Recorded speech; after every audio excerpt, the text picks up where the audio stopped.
Kozhikode Vadakara പുതുപ്പണത്ത് CPM പ്രവർത്തകരെ കുത്തിപ്പരിക്കേൽപ്പിച്ച സംഭവത്തിൽ 5 പേർക്കെതിരെ പോലീസ് കേസെടുത്തു. വധശ്രമം ഉൾപ്പെടെയുള്ള വകുപ്പുകൾ ചുമത്തിയാണ് കേസ്. പ്രദേശത്തെ വായനശാലയുമായി ബന്ധപ്പെട്ട തർക്കങ്ങളാണ് ഈ ആക്രമണത്തിൽ കലാശിച്ചത്.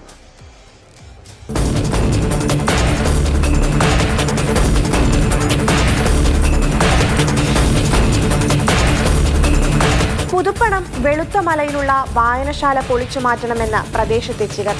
പറ്റില്ലെന്ന് CPM പ്രവർത്തകർ. നാളുകളായുള്ള തർക്കം. ഒടുവിൽ ഇന്നലെ രാത്രി കത്തിക്കുത്ത്.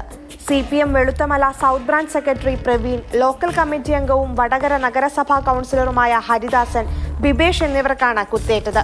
പ്രവീണിന് ഗുരുതര പരിക്കുണ്ട്. അപ്പോൾ ഷീറ്റ് ഉൾപ്പെടെയുള്ള സാധനങ്ങൾ ഇത് റോഡിലേക്ക് വലിച്ചെറിയുന്ന സമയത്ത് CPM പ്രവർത്തകരായ ഹരിദാസൻ, പ്രവീൺ, ബിബേഷ് എന്നിവർ അത് ചോദ്യം ചെയ്യും. ആ ചോദ്യം ചെയ്തതിനോട് യാതൊരു പ്രതികരണവുമില്ലാതെ പെട്ടെന്ന് തന്നെ അവരെ ആക്രമിച്ച് അവരെ കൊലപ്പെടുത്തുക എന്ന ഉദ്ദേശത്തോടു കൂടിയിട്ട് മാരകായുധങ്ങളുമായിട്ട് വടിവാള്, അതേപോലെ കമ്പി വടി, അതേപോലെ മൂർച്ചയേറിയ ആയുധങ്ങൾ ഉപയോഗിച്ച് കുത്തുകയും ആ പരിക്കേറ്റ 3 പേരും ഓടി പ്രാണരക്ഷാർത്ഥം എൻ്റെ വീട്ടിലേക്ക് ഓടിക്കയറി അവരെ ഞാൻ ആടുന്നെടുത്ത് ഹോസ്പിറ്റലിലേക്ക് കൊണ്ടുപോയി. സമീപവാസികളായ അജേഷ്, റിജേഷ്, രഞ്ജിത്ത്, സോനിച്ച്, സഞ്ജു എന്നിവർക്കെതിരെയാണ് വടകര പോലീസ് കേസെടുത്തത്. വധശ്രമം ഉൾപ്പെടെയുള്ള വകുപ്പുകൾ പ്രകാരമാണ് കേസ്.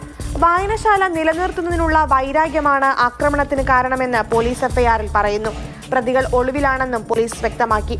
BJP, കോൺഗ്രസ് പ്രവർത്തകർ രാഷ്ട്രീയ ലക്ഷ്യത്തോടെ നടത്തിയ ആക്രമണമാണെന്ന് CPM ആരോപിച്ചു.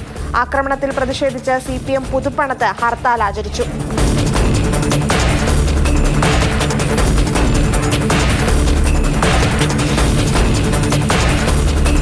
മാതൃഭൂമി ന്യൂസ്, കോഴിക്കോട്.